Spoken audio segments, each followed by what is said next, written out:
एक प्राचीन गांव की धूल भरी गलियों में, जहां सूरज की किरणें पत्तों से छनकर जमीन पर नाचती थी, एक रहस्यमयी हवेली खड़ी थी। हवेली उतनी ही पुरानी थी जितनी कि गांव की सबसे पुरानी यादें। उसकी दीवारें कहानियां कहती थीं, कहानियां उन पीढ़ियों की जो उसके भीतर रहती थी, हंसती थी, रोती थी और अंततः गायब हो जाती थी। हवेली के एक कोने में एक बंद कमरा था, जिसे गांव वाले नर्तकी का कमरा कहते थे। ऐसा कहा जाता था कि सदियों पहले एक नर्तकी, जिसकी सुंदरता और कला ने देवताओं को भी मोहित कर लिया था, उस कमरे में रहती थी। उसका नृत्य इतना मनमोहक था कि उसे देखने वाले सब कुछ भूल जाते थे। गांव में एक युवा पुरातत्वविद आया, जिसका नाम आर्यन था। उसकी आंखें चमक रही थीं और उसका मन रहस्यों को सुलझाने की तीव्र इच्छा से भरा हुआ था। आर्यन को हवेली के बारे में कहानियां पता थीं, विशेष रूप से नर्तकी के कमरे के बारे में। गांव वाले उसे चेतावनी देते थे कि उस कमरे से दूर रहना चाहिए, क्योंकि उसमें एक अजीब ऊर्जा थी, एक ऐसी शक्ति जो समय और स्थान से परे थी। लेकिन आर्यन का जिज्ञासु स्वभाव उसे रोक नहीं सका। एक दोपहर, जब गांव वाले अपने खेतों में काम कर रहे थे और हवेली में सन्नाटा पसरा था, आर्यन ने धीरे से नर्तकी के कमरे की ओर कदम बढ़ाए। दरवाजा लकड़ी का था, उस पर धूल की मोटी परत छड़ी हुई थी और उस पर एक पुराना जंग लगा ताला लगा हुआ था।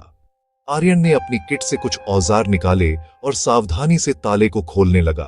कुछ ही पलों में ताला खुल गया और दरवाजा एक धीमी, कर्कश आवाज के साथ खुला। कमरे के अंदर अंधेरा था, हवा में चंदन और पुरानी धूल की मिलीजुली गंध थी। खिड़कियां बंद थीं और उनके शीशों पर मकड़ी के जाले लगे थे। आर्यन ने अपनी टॉर्च जलाई। रोशनी में उसने देखा कि कमरा खाली नहीं था। बीच में एक लकड़ी का मंच था, जिस पर एक पुराना रेशमी दुपट्टा पड़ा था। उसके रंग अब फीके पड़ चुके थे। दीवार पर एक बड़ा दर्पण लगा हुआ था, जो धूल से ढका था। दर्पण के सामने जमीन पर एक छोटा अलंकृत चांदी का बक्सा पड़ा था। आर्यन ने धीरे से बक्से को उठाया। यह भारी था और उस पर जटिल नक्काशी की गई थी, जिसमें नर्तकियों की आकृतियां बनी हुई थीं। उस पर कोई ताला नहीं था। उसने सावधानी से बक्से को खोला। अंदर मखमली कपड़े पर टिका हुआ एक छोटी मिट्टी की गुड़िया थी। ये कोई साधारण गुड़िया नहीं थी। इसके हाथ और पैर चल सकते थे और इसकी आंखें ऐसे लग रही थीं जैसे वे आर्यन को देख रही हों। गुड़िया ने एक छोटा लाल बिंदी लगा रखी थी और उसके सिर पर फूलों का एक छोटा सा मुकुट था।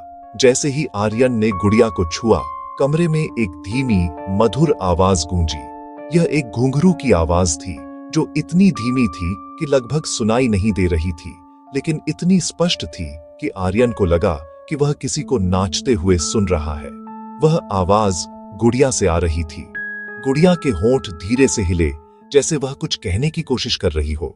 आर्यन ने गुड़िया को उठाया और उसे मंच पर रखा। उसने दर्पण पर जमी धूल को पोंछा। जैसे ही दर्पण साफ हुआ, उसने देखा कि गुड़िया की छवि दर्पण में और अधिक सजीव लग रही थी। फिर धीरे धीरे गुड़िया ने हिलना शुरू कर दिया। उसके हाथ और पैर हल्के से हिलने लगे और फिर वह धीरे धीरे नृत्य करने लगी। यह कोई साधारण नृत्य नहीं था। यह एक पारंपरिक भारतीय शास्त्रीय नृत्य था, जिसकी हर मुद्रा, हर भंगिमा में सदियों का इतिहास छिपा था। आर्यन मंत्रमुग्ध होकर देख रहा था। गुड़िया का नृत्य इतना वास्तविक था कि उसे लगा कि वह स्वयं नर्तकी को देख रहा है। जैसे जैसे गुड़िया नाचती रही, कमरे की दीवारें भी बदलती हुई महसूस हुई। रंगीन रोशनी दीवारों पर नाचने लगी और हवा में फूलों की खुशबू फैल गई। उसे लगा कि वह अतीत में चला गया है, उस समय में जब नर्तकी स्वयं उस कमरे में नाचती थी। नृत्य कुछ मिनटों तक चला और फिर गुड़िया धीरे धीरे रुक गई। उसकी हरकतें धीमी पड़ गईं और अंत में वह मंच पर स्थिर हो गई। घुंघरू की आवाज शांत हो गई और कमरे में फिर से सन्नाटा छा गया।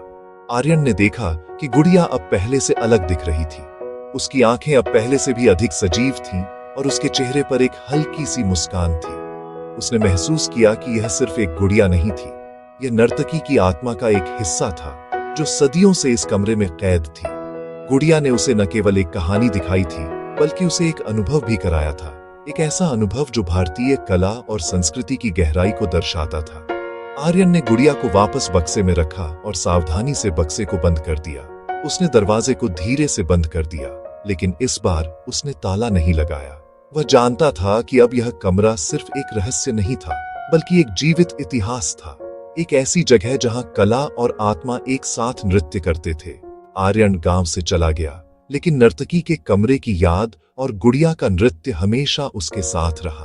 उसने महसूस किया कि कुछ रहस्य ऐसे होते हैं जिन्हें सुलझाना नहीं होता, बल्कि उन्हें महसूस करना होता है।